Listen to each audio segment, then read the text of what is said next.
Hello મિત્રો, મારી YouTube ચેનલમાં તમારા બધાનું સ્વાગત છે.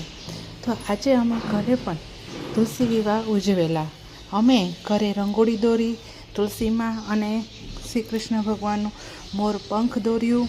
અને ત્યાર પછી અમે ઘરે શ્રી કૃષ્ણના લાલાની મૂર્તિ અને ત્યાર પછી ચાંદીના તુલસીમાં અને ગાય બેસાડી અમે તુલસી વિવાહ કરાવેલા. તો આજે તમે જોઈ શકો છો તુલસી વિવાહ નું મનોરમ દ્રશ્ય અમે રચ્યું હતું.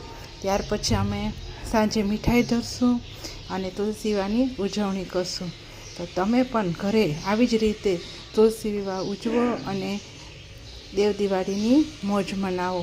તો આજે 11 હોવાથી તુલસી મૈયાની સારી રીતે પૂજા કરવાની અને ત્યાર પછી આપણે એને સાંજે મીઠાઈ ધરી અને એનું મીઠું મોં કરાવવાનું.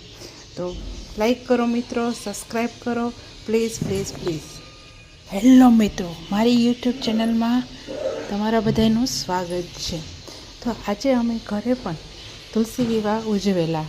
અમે ઘરે રંગોળી દોરી તુલસીમાં અને શ્રી કૃષ્ણ ભગવાનનું મોર પંખ દોર્યું.